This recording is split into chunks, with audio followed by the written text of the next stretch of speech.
What's up everyone, welcome back to Fight Night. Today let's get started with some of the latest UFC news.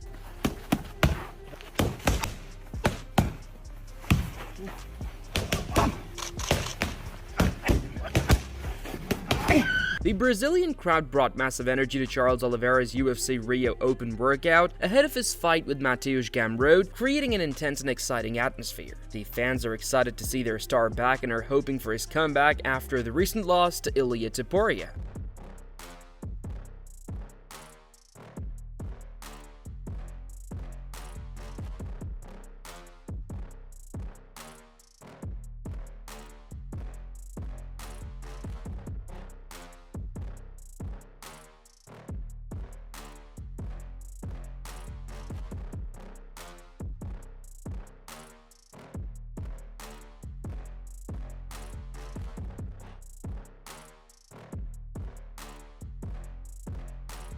Charles Oliveira says fighting at the White House would be an incredible moment for his legacy and a historic event for the sport. He's open to making it happen if the UFC ever wants to stage such a spectacle. When asked who he'd want to face, Oliveira hints that everyone already knows it would have to be Conor McGregor, the fight he considers the biggest and most lucrative one possible.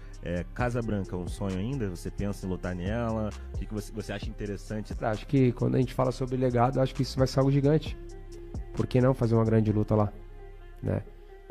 Seria algo muito bom. Então, se você precisar de mim, eu vou estar pronto. E uma luta que você deseja fazer? Essa eu não gosto nem de falar, né? Todo mundo sabe qual que seria a luta lá.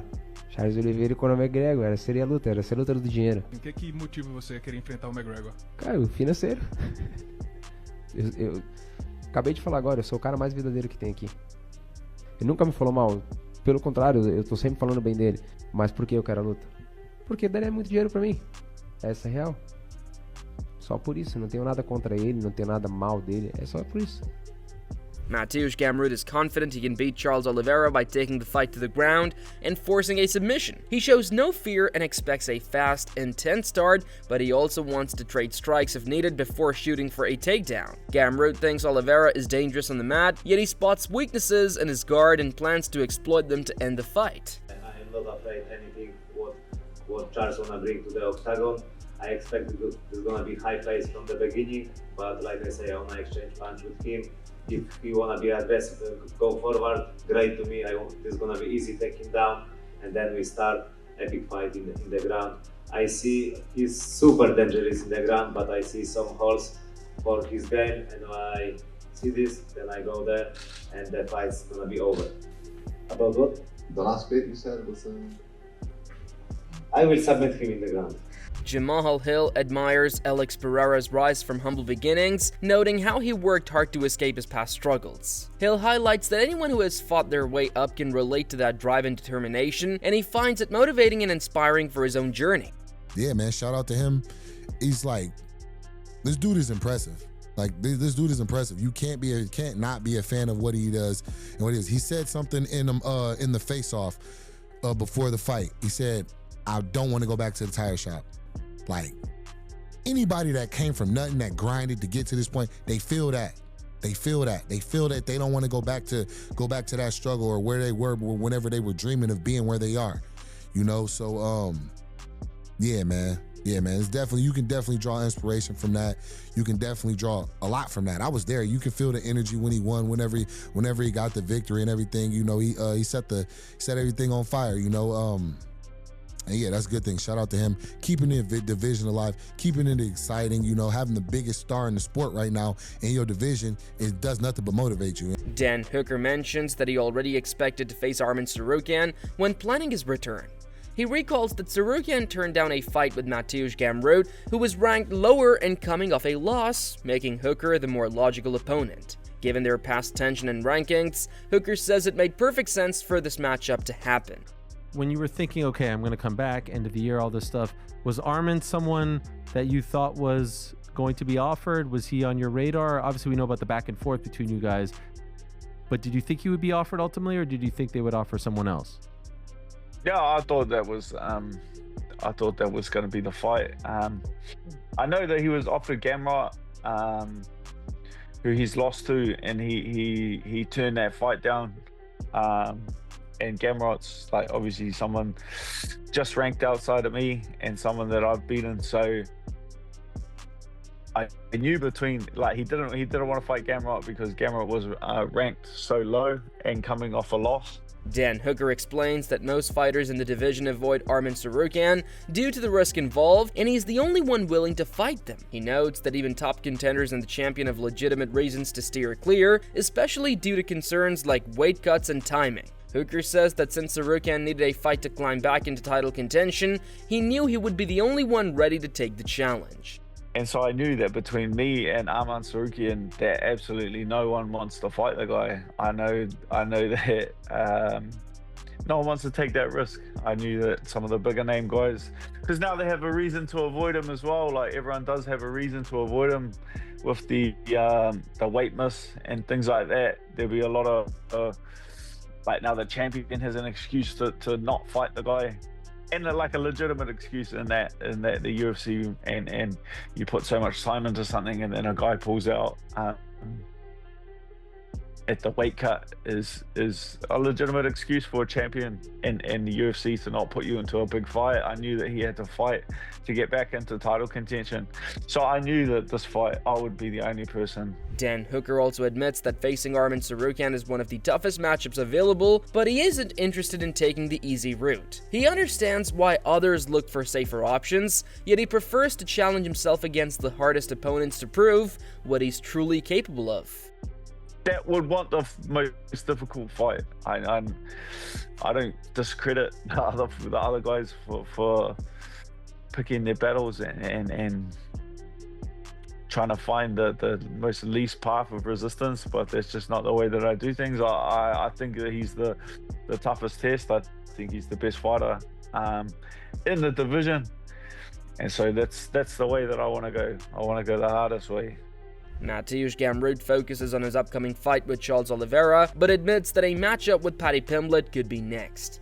He says he's learned not to look too far ahead, yet acknowledges Paddy's massive popularity. Gamrot believes a fight between them would be huge for European fans and could serve as the perfect step toward earning a lightweight title shot.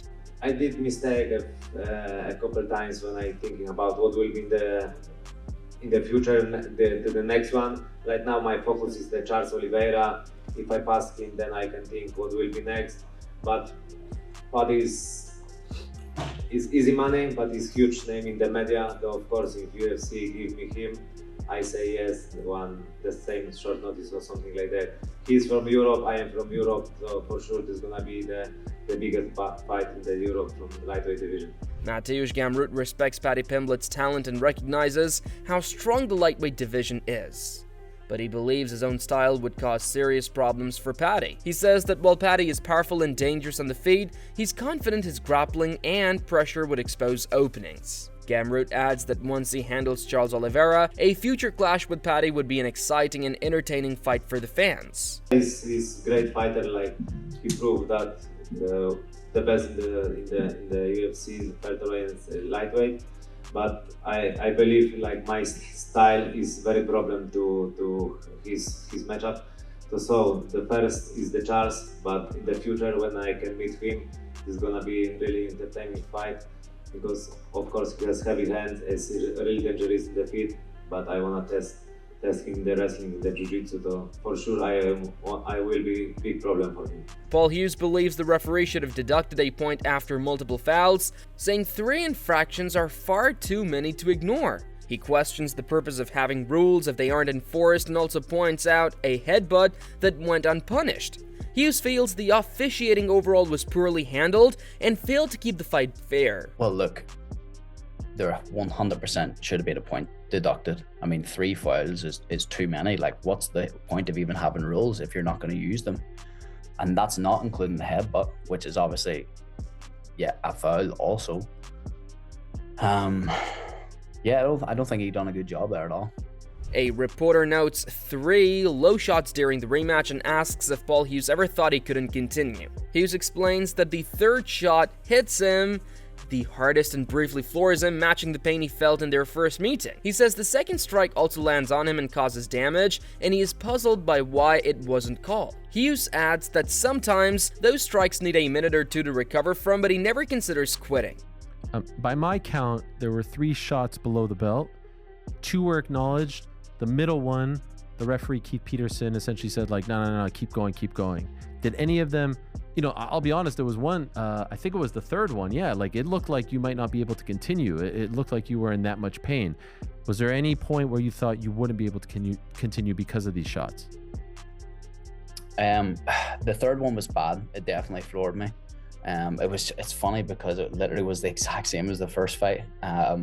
Like I was in a lot of pain when that third one got through because it was just right on the money. Even the second one was on it too. Like it hit my cup, it damaged me. It was an illegal strike, and it's just, I don't know why the second one wasn't called. But anyway, yeah, the third one I knew I just needed some time. Sometimes with them strikes you just need a minute, sometimes 2 minutes to like get yourself back, and I knew I'm never gonna stop. Like I'm never gonna stop. Paul Hughes also recalls that when he stood back up after the low blows, Khabib was laughing, thinking he was exaggerating the pain. In response, Hughes gave him a playful wink, which some viewers misinterpreted. He says he understands how it might have looked, but to him, the moment was simply funny. You were almost like a serial killer after the third one because you're on the floor, like looking like you're out, and then you pop up and then you start smiling. And I'm like, what is up with this guy? It was crazy. I seen a bunch of shit on Twitter saying, oh, he was faking the third one. He got up and started laughing. Whenever I get up, Khabib was laughing at me. Oh, wow. Because he obviously thought that I was like milking it or whatever. So he was like kind of looking and laughing at me. So I just gave him a wink.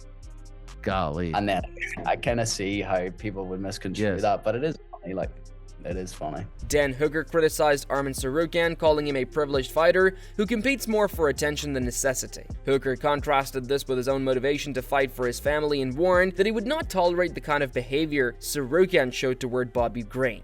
He's just like a lippy little rich kid that's had everything handed to him in his life, and he thinks he can go around and like, it's like, I'm just saying, if there's a repeat, like there's a video of him walking up on Bobby Green and like getting in his face like before the fight, and obviously he doesn't need the money from these UFC fights, you know what I mean? He does this for attention and Instagram likes. Like, he doesn't fight to feed his family. Like, I fight to provide for my family. Bobby Green provides for his family through fighting. So him coming up in his face, obviously Bobby Green's not gonna lash out and he's gonna keep it professional. I'm just saying, if he walks up on me like he walked up on Bobby Green, the fight is cancelled and the UFC has been full. I might actually write that in my contract. Walter Walker revealed that his UFC name is a tribute to his brother, Johnny Walker. His real name is Walter Ignacio, but he adopted the Walker name as a sign of respect and gratitude for his brother's support in helping him start his fighting career. Walter Walker, это когда я иди в UFC, я поменялись мое имя, как и подарок мой брат. Понял? Мое имя, настоящее имя, это Walter Ignacio. Понял? Это Walter Walker, это почему my brother. Это как подарок, да, like respect на его. Почему? Мой брат, это кто знаешь мне, это жизнь.